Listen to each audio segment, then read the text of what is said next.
Hey Jackson, curious about our water system? Join the Jackson Water Academy to get the inside scoop on our water and sewer operations. 3 sessions, 3 months, and a whole lot of hands-on know-how. You'll even get a behind-the-scenes tour of the O.B. Curtis Water Treatment Plant. So if you're ready to dive in, head to jacksonwater.com/Water Academy or give us a ring at 601-500-5200 to apply. But hurry, spots are going fast. Hello, everyone. Thank you so much for joining me for WLBT Plus. My name is Kara Shirley. I'm your digital news desk host, and I am joined by Tim Henderson as we are continuing our series of interviews with the candidates for mayor of Jackson. Had a very large candidate list. It's kind of dwindled down just a little, but not too much. But you are still one of the guys on that list to run for mayor. Thank you so much for coming in today. Thank you, Carol, for having me. I appreciate the opportunity to come in and share my vision and where I am for the people of Jackson. Thank you so much. Well, we appreciate you being here. And tell us, for the people who may not be familiar with who Tim Henderson is, why don't you introduce yourself real quick? Thank you. Who is Tim Henderson? A lot of people are asking that question. Tim Henderson's really a simple guy. I love people. I love helping people. But just a little bit about my background. Who am I? I am a retired Air Force Lieutenant Colonel. I spent over 24 years active duty Air Force. But my military career actually started in the Army Reserves. I was 17 years old, and my mother signed the papers for me to join the Army Reserves at 17. So while I was in college, I was in the Army Reserves as a combat engineer. While I was at Mississippi Valley, where I did my undergrad, I got commissioned as a second lieutenant in the United States Air Force. Traveled the world. My last assignment was here in Jackson, Mississippi. I'm originally from the Mississippi Delta, Cleveland, Mississippi. I attend Liberal Trinity Church of God in Christ here in Jackson, Mississippi. I come with a breadth of experiences that cross a broad spectrum. I have experience leading large and small organizations. I have a lot of in-depth leadership experience. I have experience managing budgets in the hundreds of millions of dollars. I have the experience of turning organizations around that have had some challenges. My call sign in the military is Hoover. A lot of people don't know that, but I'm sharing it on air today. A lot of people in the military that I work with still, I'm a consultant in the space industry, and they only know me by Hoover. Why is that your nickname? Tell us the origin of the nickname. I actually picked that call sign up when I was stationed in Korea. I worked for 2 3-stars, 2 Air Force 3-star generals. They are the senior Air Force person on the entire continent of Korea. So I was the equivalent to what the city would call their CAO. And so I handled all kind of things in the background, making sure the staff was moving, making sure the boss had what he needed to be successful, understanding the issues. And in that job, there are 2 Air Force bases in Korea when I was there, Osan and Kunsan. And so each of those bases have their own public works department, as we would call it in the civilian world, handling all of everything from roads to water to sewer to the basic utilities there on the installation. Each of those bases had law enforcement. They had their own police departments. And so they're basically small cities that are self-contained. And so as a young guy, I learned how things operate. And so when people are asking me, what does your military experience have to do with you being able to be the mayor? It has a lot. We have programming on the basis for young people and elderly. You have your religious programs. You have your youth activities. So you've got an entire city. And so my boss was responsible for 2 bases, the equivalent of 2 cities. And so for me, I bring a wealth of experience to this job, not on the job training. I'm still doing a lot of things now with the Space Force. I'm a consultant in the space industry, and I have a team of people that work for me that are subject matter experts.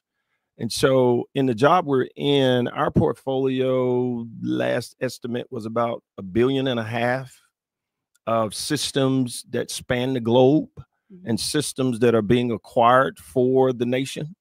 And so my team that I'm a part of and folks that are a part of my team, we help our boss make sure that statutory and regulatory guidance is complied with, right? We need that in the city, right? Are we doing things the way that they need to be done? And we're also responsible for establishing processes that ensure that folks are doing things. And so you've got about 20 different programs, more than 20, actually, I can't go too far. But that's who Tim Henderson is. And at my core, though, I really just care about people. We got a lot going on. And people have asked me, and I'm sure that's probably one of the questions you were going to ask, why are you running? And that's exactly, I was going to say, sounds like you got a lot going for you, Tim. Why be the mayor of Jackson? Why, as a guy who's retired military, a consultant in the space industry, what is this really about for you? Right. I've had people ask me that time and time again. It's a real simple answer, Kara. God won't let me shake it.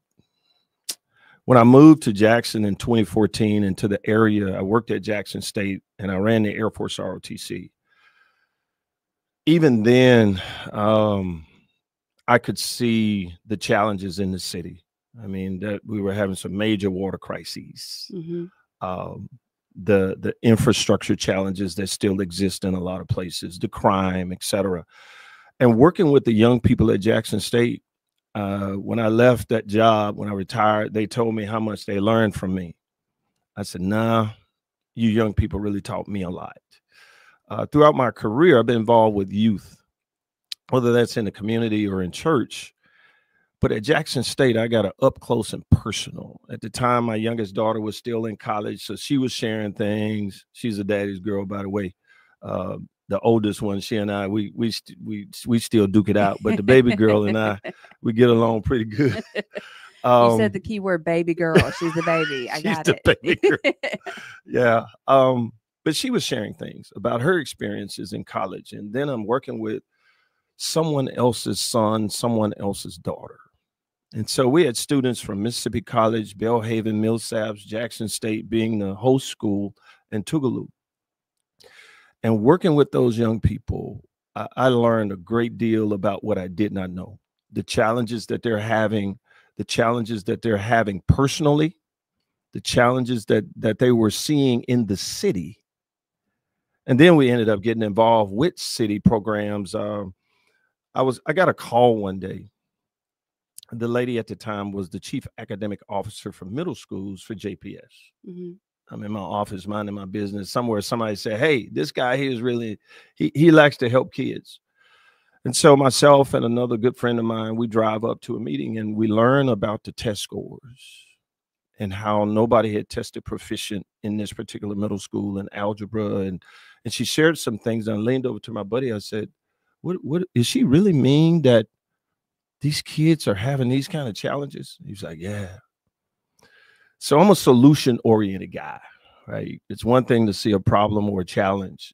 I'm all about how do we get to a fix? And it may not be 100%, but can we chip away and make things better? So I went back to the cadets and I had a conversation with them in one of our leadership labs, what we call it, where all of them are there and they're learning what leadership is about. And it was an opportunity to teach them humility and leadership. And I shared with them, I remember it, I said, to whom much is given, much is required. Are you all willing to help somebody that can do nothing for you? That's the true test of character. Why am I running? I'm here to help people that are forgotten about, people that feel like they've been left out in the cold, people that are struggling, people that have challenges that are not seen day to day. And we'll talk about that at some point because I've got an office in the medical mall. And when I tell you what I've learned, oh, my God. So you say you got nothing in the game except for just your love of Jackson. It's not about anything else, but your love of Jackson, the people of Jackson. That's it. And I did an interview on I want to be your mayor.com, and it was brought to my attention. People really need to know that that's why you're here, Mr. Henderson. And a lot of people don't know this. I came in with a very different perspective. I've never been a politician, but I've been a leader for a long time. Mm-hmm. And so as a leader, if you really want to see something different, you don't just follow what other people are doing. Right. Right. Right. Is that fair? And so for me, this is about nothing but the people. I am actually self-financing my own campaign. Really? I've received individual donations, but 95% of my campaign, 95% of my campaign has been my own money. Really? And there's a reason for that. A lot of times in politics, I've learned I can tell you I want to go do something, but I owe a lot of people. Mm-hmm. And so before I can ever get to what I need to do for you, Kara, I got to pay the other people back. The good Lord has allowed me to have flexibility, and he has blessed me in ways that a lot of people look at me and go, look, I'm still just a old simple dude, but I believe in putting my money where my mouth is, and the investment that I'm making personally and the sacrifices that I'm making is all for the people. It's all for the people are hurting, Mm-hmm. and they need to know that they can trust their leadership. Very true. Very true. Tell us about some of the ways that you've been involved in the community or in the city here outside of what you've already said. So I have, my team tells me you got to tell people what you've been doing. But you know, my mama and grandmother and father, you know, they raise you up where you go, look, if you're going to do somebody and help somebody, just help them. Mm-hmm. You should not be banging your drum. Just help people. And so this is still tough. This is a tough one. When it comes to young people, I've actually helped young people with their tuition. I've helped send young people to specialized training. I have sponsored a youth camp for teens, a STEM and arts camp, Mm-hmm. and that's partnering with folks in the community. I've fed people. I've looked out for our seniors. I'm being very high level because, you know, this is a struggle. It really is a struggle for me because my Bible tells me when you do things in secret, God will reward you openly. Mm-hmm. But when you've done your alms before men, you've received your reward. That's why this is such a struggle. Yeah. But I've been involved in the community in a lot of ways. And I have seen the light in people's eyes. Okay, I'll give you one recent example. I wanted to do something special for the community. Just this past Friday at the Medical Mall, we had a Love for the City rally. Mm-hmm. A Love for the City rally. And we just wanted people to come out, get a hug, a smile, but we gave them something. We gave them something physical, and I know that there was some intangibles because I could see the faces. We gave away a rose, candy, we had nuts, we had T-shirts, cups, we had just a bunch of giveaways because for me, I want people to know that I care. Mm-hmm. And the greatest expression of caring is to show that you care. Is that fair?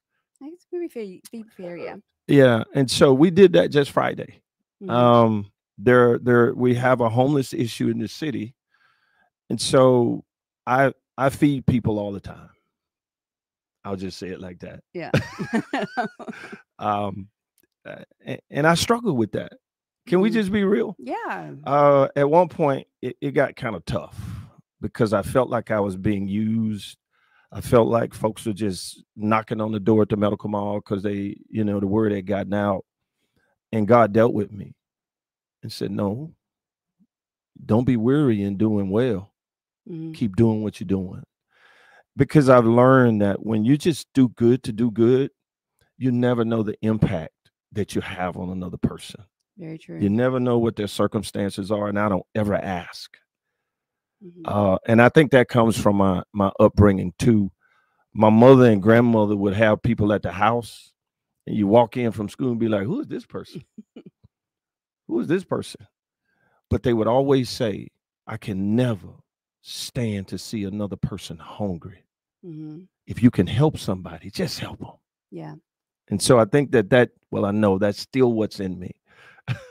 So that's a beautiful way to get in and help with the community. I want to ask you a question though that maybe seem tough, maybe not. I have been told, and I'm asking you to see if it's true or not. Okay. All right, not spreading misinformation. I'm asking you to see if it's true. I have been told that you have not been a resident of Jackson for 2 years, which is required for you to be to run for mayors. You have to be a resident of Jackson for at least 2 years. And I was told that you purchased a home here in Jackson less than 2 years ago. So can you straighten me out on that?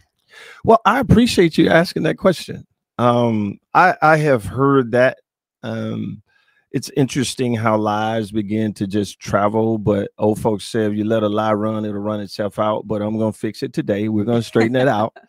I have lived in Jackson and I meet the qualifications. Otherwise, I would have probably been in court too, trying to prove my residency. Mm-hmm. And so the Municipal Executive Committee did their due diligence, and they have verified that I have the residency requirements. And let me tell you how I know. I got an email from the committee saying, hey, because I was still voting in South Jackson. Mm-hmm. I have an older brother that lives here, and I had moved to Jackson and was staying with him, and his address was my address because I had put an offer in on a house, and I was waiting on the house to close. Gotcha. And I didn't move. Now, here's what's interesting about this. I didn't move back to Jackson for anything having to do with mayor. Mm-hmm. There was some business interests I was pursuing. My family were pursuing. My brother and I were pursuing, which is why I said, man, I got to move to Jackson full time if we're going to kick this thing off. Yeah. And so I put an offer in on a house and lived with my brother in South Jackson. And so the executive committee was able to verify all that without ever having to ask me. Mm-hmm. So you have been here a resident of Jackson for more than 2 years. More than 2 years. If we're going to be honest, I never really moved away. Even though I moved around, I still have interests here that dealt with young people. The camp that I talked about, mm-hmm. I put that camp on in and out of Jackson. Yeah. So I was still invested in Jackson, even though my job was taking me other places. My investment in Jackson has never gone anywhere. And I've been vested in the people. And so to clear it up so that it is unequivocal, I have the residency and have met the residency requirements to be the mayor of the city of Jackson. All right. Well, thank you for straightening me out on that. I do appreciate it. Let's see, as you're out there and you're talking to people, campaigning, what are you finding to be the top, let's just say top 3 things that the voters or the residents of Jackson are the most concerned with? Wow. This question, everybody is going to say crime and infrastructure and economic development. Can we take it a little deeper than that? Sure. The issue now I've got an office in the Jackson Medical Mall. I've held town halls in the community, which I'm telling folks we're going to continue after I'm mayor, because that's a part of transparency mm-hmm. and accountability in government. If I'm talking to you now, I'll be back to see you after I'm the mayor. And if there's a hard question you need to ask me, you can ask me then, right? But what have I learned? I've learned that people feel like they're not valued. Citizens feel like they've been forgotten about. Mm-hmm. Citizens feel like the folks that they put in office really don't care about them. It's about what the folks in office can get and do for a select few. People recognize that the challenges we have are what they are. Of course, crime is, and I'm going to talk about Jackson 2035, my vision for how we address these things. Of course, there's crime, cleanliness in the city, and infrastructure enhancements. The roads need to be fixed, mm-hmm. the water, I mean, it's all the same. Jobs that are beyond just minimum wage, but livable wage jobs. The mental health of the city. I shared with some folks, I am concerned about the health of the city. There are indicators that tell us why certain things happen the way that they do, right? Mm-hmm. The determinants of crime and the challenges that we have. Homelessness is an issue. So we've got a myriad of issues. The question becomes, as the mayor, Henderson, what is your priority for handling those things? And how do you prioritize the challenges that you see? I'll tell you, Karen, nothing's lost on me. There's a myriad of problems and challenges that the city has, but I've got to take care of the people. I've got to make sure that grandmothers feel safe in their home. Mm-hmm. I've got to make sure that children see a future for themselves in the city. And we'll talk about some of this in detail. And we've got to make sure that there are economic opportunities that avail themselves, that allow people to, rise above poverty. Mm-hmm. If we're truly going to move Jackson forward and it becomes a sprawling urban metropolitan area, the best that it can be in the South, we've got to make some bold plans. And no plan survives its first contact, but you got to have a plan. Mm-hmm. and know what direction you want to go in. If you don't know what direction you're going in, you'll end up anywhere. That's true. Yes, that's very true. Well, then how do you plan then to go about helping the senior citizens, the grandmothers feel safe, the kids feel like they have a future, all of that? How do you propose making that happen? So Jackson 2035, the Renaissance. That's the name of the plan. Jackson 2035, the Renaissance. The mission, or the vision statement rather, is a safe, clean, vibrant city where all Jacksonians partake in a new economy. I'm going to say that vision again. My vision for the city is a safe, clean, vibrant city where all Jacksonians are partakers in the new economy. So let me tell you about those priorities, right? Mm-hmm. In Jackson 2035, I have 3 priorities.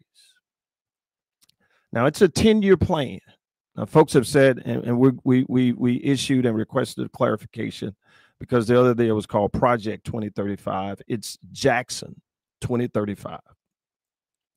Priority 1 is public safety. Public safety has to be my priority because I've listened to the citizens. And in public safety, it's a focus area. Each of my priorities are focus areas. Public safety is number 1. Police and fire roll into public safety at the top of that list. So police, I'm going to be asking the police to do something different. We're going to get police officers walking the street. Community-oriented policing means you have a relationship at the neighborhood community level. And let me tell you, at the core of 2035, every initiative, every policy, every effort coming out of my office has to have an understanding of how it affects the citizens at the neighborhood community level. I've got to come to where you live. If Jackson is going to grow, parents have to believe that the education system, the safety of their children, the activities that are in their community, it's not a one-size-fits-all for the entire city of Jackson. Mm-hmm. Eastover is different from South Jackson. So you don't try to make everything fit, but it's going to require community effort, which in my pledge, I talk about a citizens advisory board. I sure hope folks are taking notes and they'll read this thing, because I'm giving them a lot right now. So public safety being the number 1 focus priority. Well, how do we make these folks safe? My focus is on our youth, our seniors, and persons with disability. Why are those 3 entities the focus? they're the most vulnerable in our population. Mm-hmm. And if they're safe, everybody's safe. That makes sense? Yeah, it does. And so you get down to the core, you get to the basic fundamental element of what you're trying to accomplish. And so when it comes to our seniors, I've got some folks looking at what senior programs are in place right now. In the Jackson Medical Mall, I can tell you there's a need in the community for senior day centers because our seniors are not getting out of the house. Why? Because they're afraid. I had some grandmothers. I call everybody my grandmother now. And so I had some share with me that when it gets dark, they don't come out of the house. They're afraid.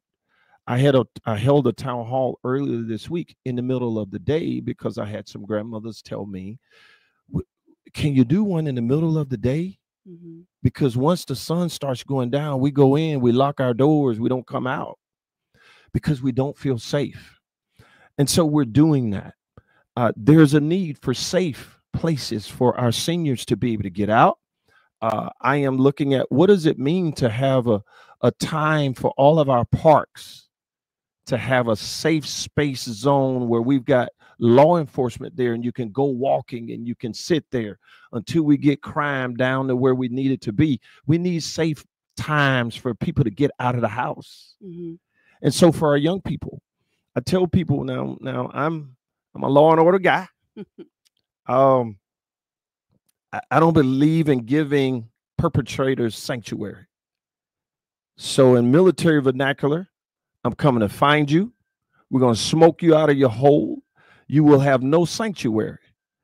And I'm going to talk about how we're going to do that because that requires more than just JPD. Mm-hmm. It requires partnerships at the federal, state, and local level. So FBI, DEA, ATF, I'm putting it out so people understand you're about to get a guy who's not going to play the game. I have zero tolerance for hearing our seniors or even yourself, Kara, afraid to go to the grocery store? Nah. So I've got the hammer, but the hammer is the back end. Mm-hmm. On the front end, you're going to see an investment in youth activities. You're going to see us figure out how we get our parks back up to where they need to be so that our young people understand and know that I care about them.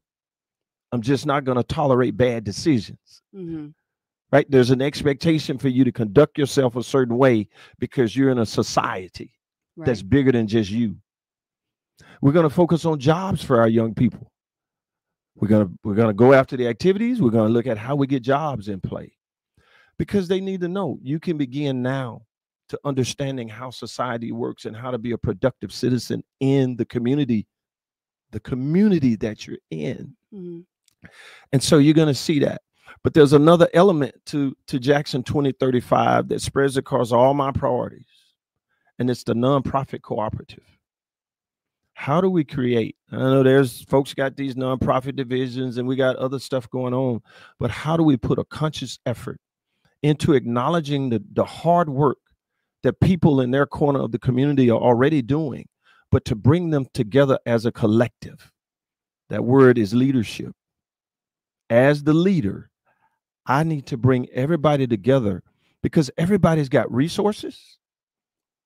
And just in very simple vernacular, I can have a nickel and you have a nickel. Mm-hmm. But if we put our nickels together, we have a dime. And we can get more done with a dime than we can with a nickel independently. Very simple, right? Very simple, pragmatic things. The challenge for me, I know, is going to be convincing our nonprofits to be a part of this public-private partnership because I want people to be able to partner with the city. We all recognize we don't have the revenue that we need, but we have resources. And when you build those relationships, you build a coalition. That's at the federal, state, and local level. And there are nonprofits that we don't even know about that may be willing to invest in Jackson once they see that we're really serious about moving things forward for our young people, for our seniors, for homelessness. So the nonprofit cooperative are going to have some goals and some real key focus areas. And I'm not asking anybody to change their mission. Mm-hmm. I'm asking you to partner with us and the work that you're doing. Let's get more out of the work that you're doing. Well, if you're talking more police officers on the street, which I'm sure that the Chief Joseph Wade would love to have that happen, and the crime numbers have gone down under Chief Wade's leadership. We track them here, but that's going to get more officers on the street. That's going to take money. And that's going to take the funds that Jackson doesn't have right now. I mean, we've already, had our water system taken over by the federal government. We have got just a crumbling infrastructure. You said it. Our roadways are horrible, and I mean, all of that is going to take money to fix and improve and to bring up to a much better standard than they are at now. How are we going to get that money? How are you going to get that money here into the city of Jackson? Well, let's start with, what am I going to do with what I already have? Right. I hear that conversation a lot. We need more money. I've never had all the money I needed on any program or any budget I've had. And so I've already begun to analyze the city's budget. As a leader going into a new organization, you need to know the spending trends. You need that analysis. I already have the city's personnel roster. Now, there are things I don't know, right? Some things I won't learn until I'm the mayor. But some very basic fundamental things say, hey, what are you doing with the money you already have? Are you spending it wisely? Have you prioritized the money that you have to go do the things that you need to do? We got police officers that are on shift every day. Are they in their cruiser, or are they walking the community saying hi to Ms. Jones? That doesn't require more officers.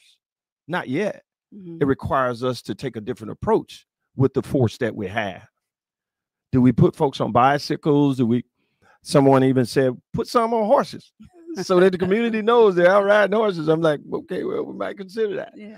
But before I can ask for any money, we've got to level set the budget that we have, get the people to understand what my priorities are, and then show the state and the federal government that I'm wringing every penny out of every dollar that I have before I go ask.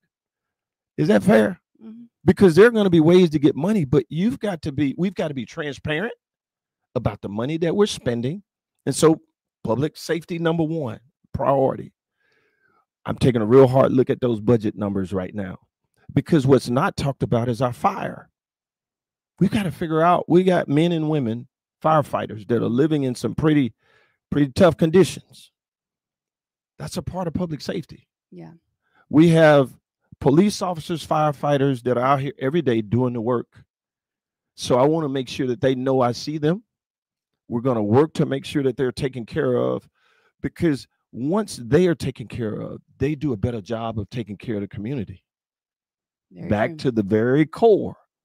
And so I always tell people there are a lot of discussions about things. I like to bring it back down to the most basic element. And so when it's time to go ask for money, my legislative liaison office, I'm going to drop this on you right now, which we're going to stand up a legislative liaison office that is going to work year round on the city's legislative agenda, developing those partnerships. We'll still have a lobbyist, but I'm looking for 2, maybe 3 city employees that can develop the relationship that the city needs, so that when it's time to go request money for whatever that is, infrastructure, additional funding for police. But then watch this. You ready? Ready. Even if I don't have the police numbers that I would need for certain things, what about those relationships at the federal and state level? I'm welcoming in that help because we need it. When you don't have all the money you need, other resources are out there available. Money is not always the answer. That's true. Right? If you can develop, getting the relationships in place, and people knowing that you're honest when you walk through the door, and you can have a real conversation across the table from each other about what really needs to get done. Yeah. Is that fair? So number 2 is cleanliness. My priority number 2 for folks, I hope y'all stay with me. Priority number 2 under Jackson 2035 is city cleanliness. down to the neighborhood level. How do we empower the people in the city? I go back to the mental health of the people. When you're in a deplorable condition all the time, it affects you psychologically. When you start cleaning things up and people see better, people feel better. Yeah. I learned a long time ago, I go to work every day with a suit on. It just gives me a different feel about who I am as a person. Mm-hmm. When I go to work and very relaxed, I'm very relaxed at that point because I'm not to par for whatever it needs to be. Yeah. And so as we look at cleanliness and infrastructure, I don't know who else has talked to Mr. Henderson, but I have. I've talked to a representative on the 1 cent tax commission. And so why did I do that? Again, leadership. Understand the problem set that you're dealing with when you're saying you're going to go do something about something. Mm-hmm. A lot of times people talk and they're just talking. It sounds good, sounds right. No, I want to know what the issue is. So I sat down with Mr. Henderson. I've got pictures, and he showed me that water pipe, rusted, and he had one about that long on the table. And I went, "Is that the water pipe?" He said, "Yeah, this is what we got to replace." Then he has a 6-inch water pipe, this blue pipe sitting on the table. And we had a great conversation about where Jackson Water, where the water issue was when they came in. Mm-hmm. I understand that there are some implications because he works for the federal government, right? He's third party, so he doesn't answer to the city. But here's what I believe. Again, we don't have to be adversarial. Let's work together. Hey, I know you're doing this. 1 cent tax commission. Hey, I asked that gentleman, I said, have you guys ever gotten a priority list from the city? Has anybody ever figured out which roads are the worst and set up a priority on how we're going to go fix what roads? Tim, if we could have gotten something like that, man, can we get that? And I understand the public work department now, you're short of people, but this was before we got to where we are in public works. Mm-hmm. And so for me, there's some as a leader, you bring people to the table, identify what you're trying to get achieved, and then let people with their expertise help you solve that problem. I've oftentimes said, Kara, if I'm the smartest person in the room, I'm in the wrong room. And I also share with people, the more I learn, the more I realize I don't know. Yeah. So it's very humbling, right? Yeah.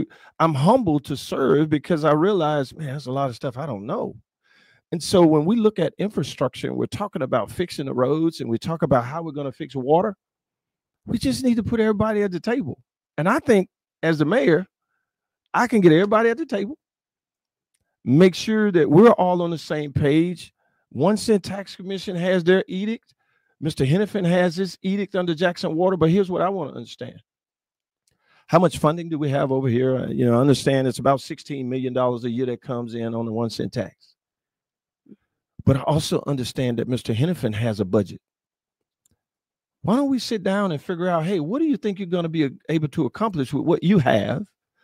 We've got this money over here with the 1 cent tax commission. Yeah. Where are our gaps? What do we need to be focused on? As the city, this is what I think based on what I have in my budget, I'll be able to apply to that. Okay, so where are our shortfalls? Hey, county, we need you guys at the table.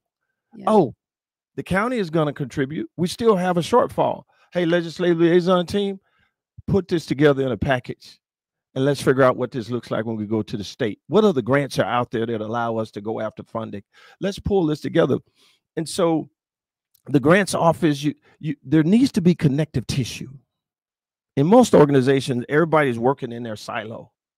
Mm-hmm. I've seen that time and time again with my experience. So I have the experience that brings people to the table that says, oh, I didn't know you all were working on that. Oh, I didn't know you needed that information. Hey, why don't we figure this out? Yeah. And so I think that under number 2, those things are going to be happening. And I think they're going to naturally occur when you put the right people at the table. Number 3, sustained economic growth. You can't get to number 3 without number 1 and 2. Agreed. We still have businesses shuttering their doors, even now in the city. And for reasons, 1, and 2, crime, public safety, and infrastructure and cleanliness. And so as we work through 1 and 2, I'm telling people, hey, let's gauge this, because we're going to put measures in place to help us understand if we're being effective. I'm a data guy. I like to see the numbers. Yeah. Because the numbers will tell you it will give you certain answers. But I'm also, as a leader, understanding I've got to connect the data to the people. And so I still need to hear the voice of the people. The people, I need to know what they see, what they feel, how they're seeing the progress. And so in the first 24 months, we're going to be watching some things. Are we making the progress we need to make when it comes to infrastructure? Do we have that plan that has been flushed out on how we're going to go solve the infrastructure challenges? A twice-a-year city cleanup day where everybody's out in the neighborhood. Mm-hmm. We're going to make the neighborhood safe and clean. But when we get to sustained economic growth, I shared this with some people, so I'm going to drop it in this interview right now. Until we get to where businesses, we can attract industries. And what industries do I believe we can attract to Jackson that will make a difference? First of all, let's start with what we have. Why isn't Jackson a college town? Someone told me the other day, well, it is. I said, nah, it is a town that has colleges. It's not a college town. What I know about a college town is a college town, it really seeks to understand what the young people and the parents who are sending their children to college need and expect in the city. For example, our transit system. Why isn't there a relationship with the colleges? Mm-hmm. And the transit system having the necessary routes. Now, this is where we got to get kind of smart with contracts and money. And I've got that experience too. I talk about that. We'll come back to that. How do we look at what the students that are in the city need? Downtown. Let's deal with downtown. Downtown should be bustling. Yes. It should be a place where you can live, work, and play. And I'm using downtown as an example. Mm-hmm. All of Jackson should be a place where you can live, work, and play, because each part of the city has its own character. And so I'm going to be introducing ordinances that begin to identify that you're in South Jackson or Eastover or West Jackson or North Jackson, right downtown, and citizens will be able to have comment in that, because I think each part of the city should be identified with its own character. But the people need to be able to say, oh, I like to see. Yeah. And so we're going to work on that. But when you start talking about being a college town, who's asking young people what they need? Can they go to a place where it's safe and hang out after class? Can you and I go to a place in South Jackson or West Jackson or downtown? Even in East Jackson right now, there are some challenges. Mm-hmm. When you got to go hire your own security force. Yeah. Right? And pay for security as a business owner. And I want to say now, I appreciate the folks in Fondren and Eastover and the other places where they've set up these business improvement districts, because they're doing what they need to do. And when I tell people everybody's suffering, the business owners that are here, I appreciate them staying. We're still inside of sustained economic growth. They need their voice to be heard. Yeah. I've talked to business owners. You know what they've said? Crime and cleanliness. Mm-hmm. And so I'm finna drop something on you. You ready? I'm ready. Summer of Soul. Until we get the city where it needs to be, I've walked this through with a couple of folks. I envision what I'm calling a Summer of Soul. Bring that. Oh yeah, I'm finna break it down. So from Memorial Day to Labor Day, you bound it with those 2 holiday weekends. It's 101 days of summer, Memorial Day to Labor Day. Mm-hmm. During that time frame, it's an effort to bring people back into Jackson. Concerts, jazz, R&B, country, gospel. I envision down the road As a part of this effort, Jackson in June, an effort similar, a cook-off similar to what happens with Memphis in May. Mm-hmm. Getting people to believe in Jackson again and to spend their money in Jackson again. Brunches, hotspots, an opportunity to acknowledge the culture, our museums, the arts, all of what we have going on in this city that makes it great. And then letting some smart people shape that and say, hey, we understand your vision is this. Here's what we think would be a great idea. Yeah. There are a lot of people that, here's one, food truck weekend. And we go down to the Mississippi State Fairgrounds and you just got all kind of stuff going on. During that summer, a city fireworks show down at the fairgrounds. I want Jackson. My vision is bringing all of Mississippi to Jackson as its capital city, where everybody's welcome. And the people that live here know that they're valued. Mm-hmm. So the Summer of Soul is my vision for bringing people back into the city, creating a different approach to economic opportunities for folks over the entire summer. And I think over time you can grow that. You can grow that. Yeah. And so sustained economic growth, having a land use plan, understanding how zoning, right? We're going to go back and take another look at how are we really zoned? Where are the areas where we could go in and really make a difference and create some jobs in the city? Where's an opportunity to bring in industry? And so I think about industry, it's what's attractive to folks who want to come to put a business in a place. If you are a restaurant, ideally you want a building already there. Mm-hmm. So if you're industry, how do we have preset locations with the utilities already in place? And so as I send the team of folks out that's drawing and attempting to recruit businesses to come in, there's basically business development for the city. Hey, we've already got pads that are already, the utilities are there. It's already set, ready to go. All you got to do is come in, hook in. Mm-hmm. Working with Atmos and Entergy and other entities to be able to already have pre-constructed areas that you can tell industry partners, we've already got this here. So that's Jackson 2035 in a nutshell. I mean, we're going to have goals and we're going to be tracking objectives and we're going to share that with the people because there's got to be some transparency in what I'm doing. And I've always told people I'm going to be accountable to the people. You talking about the people being accountable to them, that is your main concern is the people. Well, one thing that the people have lost that they've expressed us is a lack of trust in the administration, and not just with the mayor, but across the board, lack of trust. How are you going to build that trust back up, and then also let the people know that you will continue to be a trustworthy mayor, a trustworthy leader? Well, that's a great question. I have had a top secret security clearance since 94, so 30 years. Mm-hmm.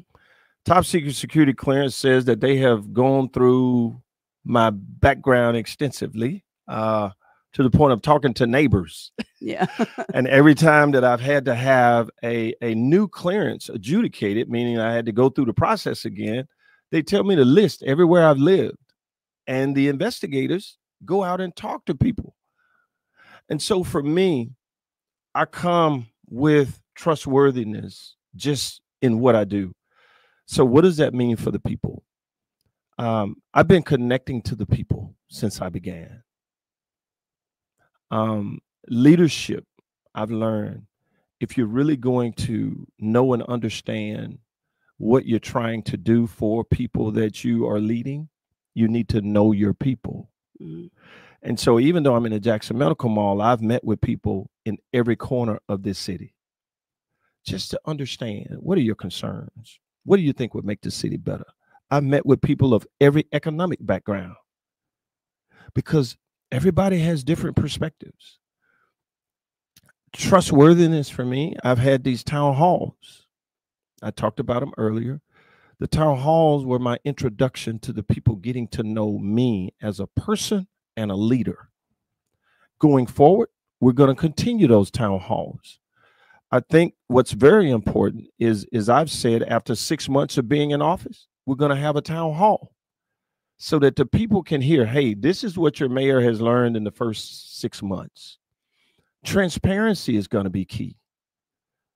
Once we're working on budget, no, we're going to post the budget. You don't have to put in a public information request. It's your money. It's not my money. Mm-hmm. Right? Yeah. I'm going to still be in the community. I've also stated that I don't want to ever lose touch with the people. The people need to know. You should be able to ask me a question and I give you an answer. Mr. Henderson, you said you were going to be working with Jackson Water and the 1 cent commission. How is that going? Well, we met with them and this is what came out of it. And this is the plan going forward.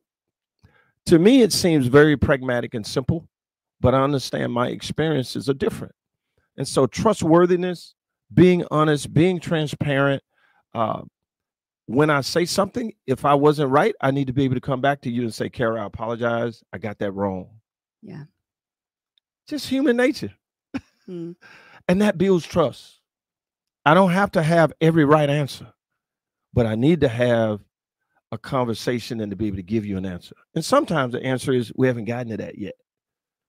But I'll have somebody get your name. And so we're gonna give you a call back. Yeah. It sounds like customer service. That's a pet peeve of mine. It is. It is. I just believe. And so when I'm applying these principles about how I feel about the city, this is personal for me. I've gone through drive-throughs, and if people don't answer it right, I just drive off. No, I'm good. Thank you. I know this is not going to be a pleasant experience. I'm just not going to go through and hope that I get some hot fries. I'm just not going to do it. So for me, my approach to things is how I approach things. I believe everybody deserves to be respected. Everybody should be treated with dignity. Whether you're the homeless guy on the sidewalk or a person that's a millionaire, everybody gets treated the same. And I think we've got to get back to human decency. We've got to get back to just caring. I tell people, I'm not going to let you get me in trouble with God. He told me one thing: take care of the people. That's it. That's all. And so a lot of the things I've done in the campaign, I learned, someone shared with me, the way you run your campaign is the way you're going to run the city. And so if I'm willing to invest my time, energy, and money, that goes well beyond just me saying I'm going to do something. I'm showing you. Yeah. Me treating a homeless person just like I treat somebody else that walks in my office that may be wearing a suit. Everybody gets the same treatment.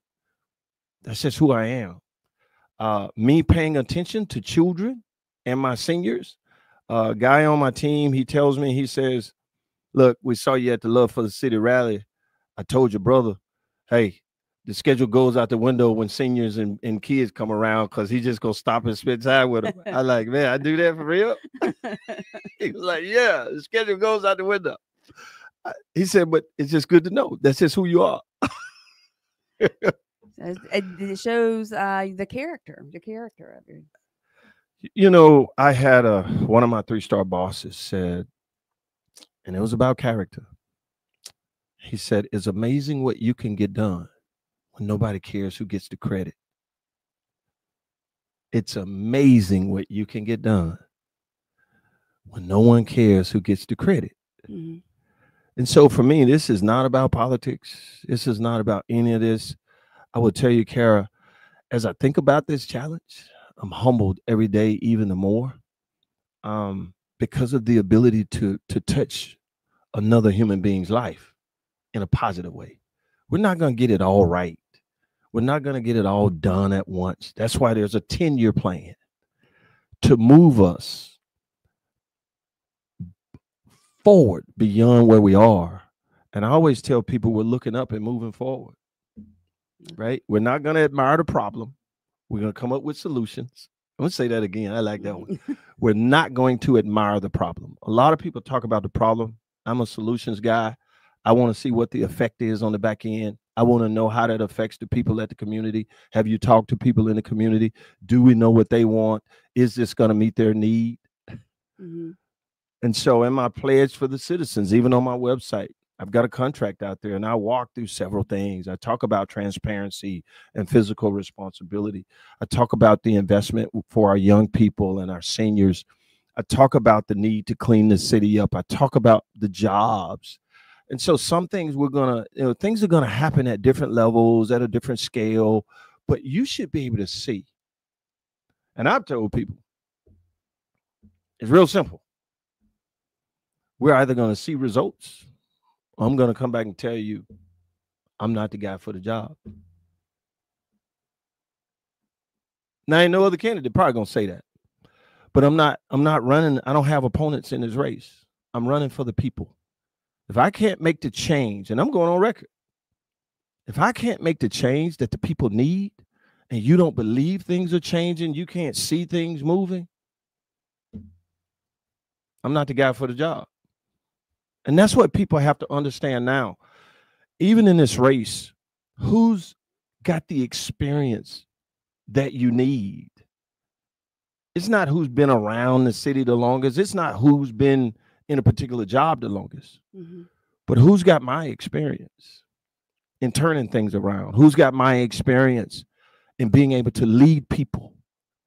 Who's got my experience in leading organizations and managing the resources, building coalitions? I didn't talk about this, but I'll drop this. I've worked at the federal level.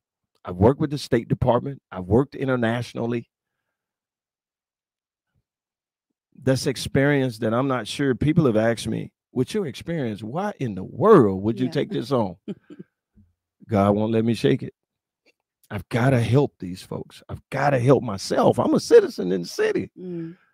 But I've got to get people to believing that we can do it. But it's going to take all of us working together. Everybody at the table. Everybody at the table. Everybody.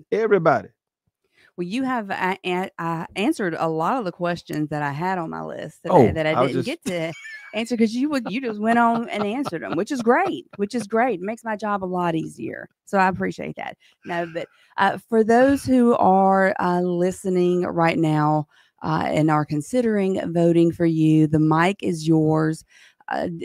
Anything that we may not have covered here, anything you want to say to get those voters for you? They've heard my experience. They know what I bring to the table. You've heard my heart. It's one thing to have heart, but to also have the experience that the city needs in this hour. A plan for our future. A plan that keeps everybody safe as much as we can to drive the crime down even more, getting citizens to knowing that they're valued and respected, and it does not matter what part of the city you live in. I'm their candidate. To me, it's unequivocal.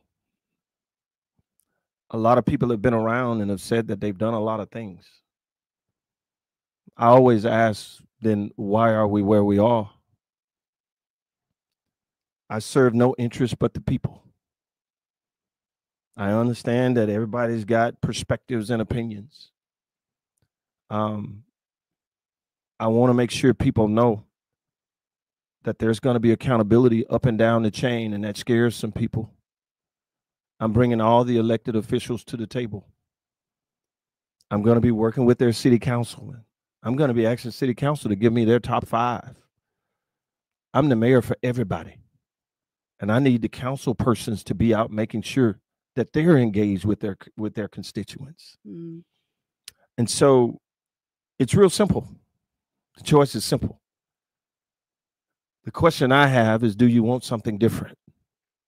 Or do you want to keep doing the same thing, expecting different results? We all know what the definition of that is. I'm sure we've all heard that a lot. What that is the definition of. Well, let's tell people how they can get in touch with you if they want to volunteer for your campaign, contribute, get a yard sign, whatever it may be. How can they get in touch with you? I'm at the Jackson Medical Mall. I'm working every day too, still, right? I still got a job, but I'm at the Jackson Medical Mall. I make it my point to be there. Our office is right across from Piccadilly through the Livingston Road entrance. I'm there to talk to the people. I've got yard signs. We ordered 100 more because we blew through the first 100 pretty quick. I said that too quick. We did. And we're getting signs out across the city. Donations, come by and see me. I've got a website, www.henderson, HENDERSON, the number 4, JXNMAYOR 2025.com. We're going to be making some updates to the website now that I'm starting to talk about Jackson 2035, but there's an opportunity to donate there. Come by the office. We've got Cash App also, but we please, I'd like people to still come see me, and let's talk. Let's talk. Well, guys, you heard it here, his plan, how to get in touch with him, everything. This is Tim Henderson. Can I call you Tim? You can call me Tim. You can call me Hoover. Hoover. The Yes, cleanup guy. I love it. Hoover. But here he is. If you can go check him out on his website. Of course, this interview will be posted in its entirety on our website, WLBT.com, by the end of the afternoon, if not sooner. But Tim, thank you so much for coming. I appreciate you coming in and talking to the citizens of Jackson and letting them know what your plans are should you be elected. Thank you so much. And thank WLBT for this opportunity to share my platform. This has been a great session. We got to do this again. All right. Well, let's do it again. I'll do it. Yeah. You guys make sure you're back here tomorrow at 1:00 as I have another interview planned for you. And then also today at 2:30, be here for our First Alert weather team as they give you an update on this cold temperatures, this cold weather. Will it ever end? It will one day, hopefully, but make sure you're here at 2:30 to hear it straight from our First Alert weather team. Again, Tim, thank you so much. Hoover, thank you so much for coming in. I appreciate it. And guys, we will see you tomorrow at 1:00. Y'all have a great day. We're looking up and moving forward.